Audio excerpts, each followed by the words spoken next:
Hello, my friends, and welcome to a brand new episode of Discourse in Magic. My name is Jonah Babins, and today we're talking about producing public ticketed shows that people can go and buy tickets to.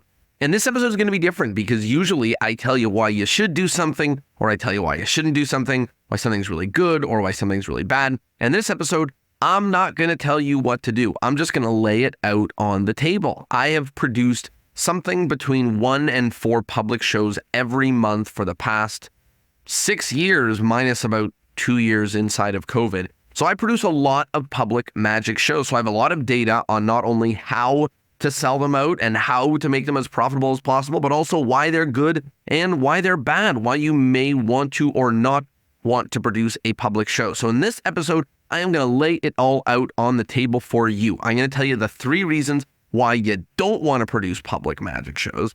And then I'm going to tell you the 3 reasons why you might want to produce public magic shows. And whichever sticks out the most for you, that's the one that you should do. I'm not going to tell you what to do. I'm just going to put the information out on the table and you can make the decision for yourself. So let's talk first about why you should not produce public magic shows. The first reason why you don't want to produce public magic shows is it is a lot of work. It seems like it would be easy. You just put out an event and, you sell tickets, but that whole process takes a lot of time. You have to find a venue, rent it, make posters, and then sell tickets. And selling tickets is not easy. You're going to post a lot online. You're going to email people that you know. Maybe you're going to run ads, submit to listings, and if you compare it to the difficulty of getting booked for one show or one event, it is way more difficult. There is so many more steps that you have to do. And if it's just you solo, if it's just you alone, then it takes a lot of work to produce a public magic show. And especially if you don't do it regularly, then you don't have that process built up. Like it's not something that you know how to do. So you're going to be doing a lot of things for the very first time. And even if you do them regularly, you still have a lot of work to do, a lot of postings, venue rentals, posters, reaching out to people. There's a lot that needs to be done behind the scenes. And some venues, you may have to go and even set up the chairs, or you have to set up the space or get there really early. So it's going to take not only the full day of you putting it together, but also weeks leading up to it to make sure that it's a great show.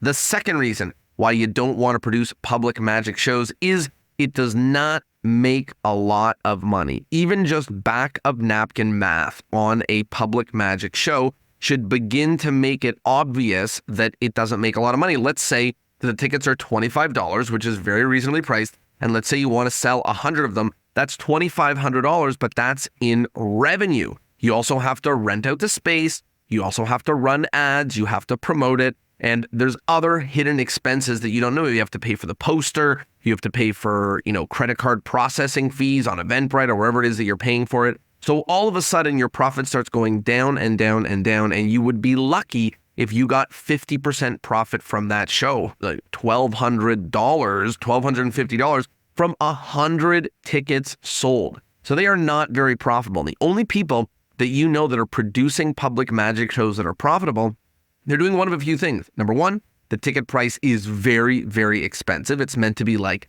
an elite or high-end experience. Number two, they're doing huge theaters and huge event spaces, which again, makes sense. If I do 1,000-person theater, then I can make way more money, but it means you now have to sell 1,000 tickets. And that's a lot of people that you have to convince to come see your magic show that have maybe never heard of you. And then the third way that they're doing this is by just producing lots and lots of public magic shows. So this is the kind of thing that you would have to do multiple times a week, every week for a very long time. So if you're in this business, if you're in the magic business to make money, then producing public magic shows is not an easy way to do it. Reason number 3 why you may not want to produce public magic shows is it is rarely a booking audience. The people that go see public magic shows are maybe moms with kids, or maybe a young family, for example, or a couple or something like that, people traveling and they're in town for a week. And those are really great people to buy tickets, but very few of those people are the ones that are going to hire you for a big company event or a very big party. I find that the people that book us for events rarely come from our public ticketed shows. It's just not a booking audience. So in terms of you getting the word out about what you do, a public magic show feels like a good way to do it. They are paying to see you perform and basically market yourself. But in general, it's not a booking audience. You would probably be better off performing regularly at a high-end restaurant where it's a whole bunch of rich people with money that may want to perform you. So the third reason why you may not want to produce a public magic show is because it's not really a booking audience. So those are the reasons why you might not want to produce a public magic show. It's a lot of work. It does not make a lot of money, and it is rarely a booking audience.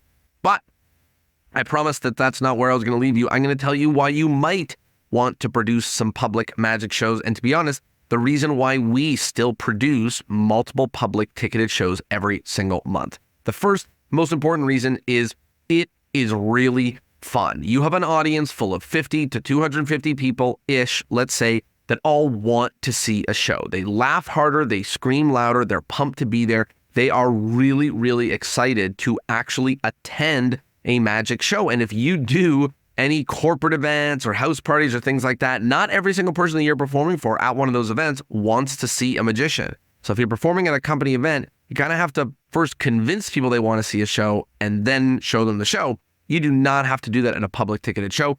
Everybody that is attending is excited and thrilled to see a show. My favorite venues to perform at are like the Chicago Magic Lounge, because everybody there is so excited to go and see magic that they react, they scream, they laugh, they have an amazing time. So the first reason why you might want to produce a public ticketed show is because it's really fun. The second reason why you may want to produce a public ticketed show, or even multiple regularly occurring public ticketed shows, like one every month or something like that, is because it is a really great environment to try new material. Not only do you not have the pressure of a 2 or 3 or 500 person corporate room, but you have multiple opportunities. Like if you do this a couple times a year, like 3 or 5 or 7 or 10 shows, then you've got 10 times to actually try out and test out new material, which is something that as magicians, we all really need to do. We need to grow our shows. We need to test new stuff. So by producing a public ticketed show, you take the tricks that you know are great, you stick 1 or 2 in that are brand new to you, and now you've got an atmosphere, you have an area that you can actually try new material and build out your act. That is the second reason why you may want to produce a public ticketed show, is a low stakes way to try new material. And the third reason why you might want to produce a public ticketed show is because now you have something to offer for free or for paid to your peers and your past clients. Here's what I mean. You've got a whole lot of friends that have known you for years that don't work at a company and will never have the opportunity to hire you. So this is nice to say, hey, you can come and see me perform. It's $25, it's $50, whatever, and give the people in your circle an opportunity to come and support you. You're an artist, your friends, your peers want to support you, and the other people that you may want to invite and that you can give the tickets for free is past clients or even potential clients, people that are thinking of booking you.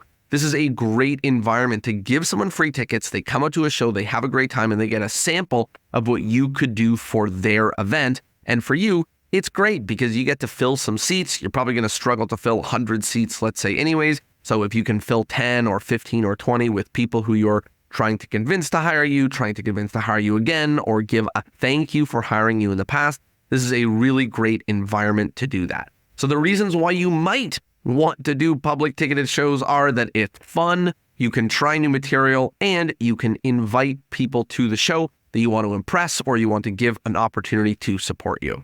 So there you go. I'm not going to tell you what to do. If you want to do the shows, you should do it. If you don't want to do the shows, then you shouldn't do it. Really, it's going to come down to your why. If the reason why you want to produce public ticketed shows is because you want to make more money, I don't recommend it. It's a lot of work for a little bit of pay, and it's not going to bring in a ton more work because it's not really a booking audience. But if the reason you want to produce public ticketed shows is because you want a fun environment, you want something fun, a place you can play, try new material, invite cool people to come be a part of your world, then it's the kind of thing that you should really look into and really explore.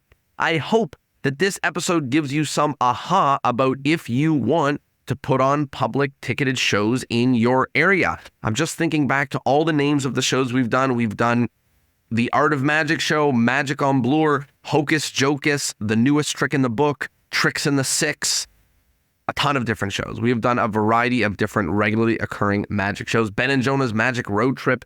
We have done a ton of regularly occurring magic shows, and they are all fun. Some have made more money than others. Some have made less money than others. Some have been more work and less work than others, but it's always a good time. I hope this helps you decide whether you should or should not do some public magic shows and share your magic with the world through ticketed events. I hope you liked the episode. I hope you learned something, and I will see you next Thursday. Ciao, my friends.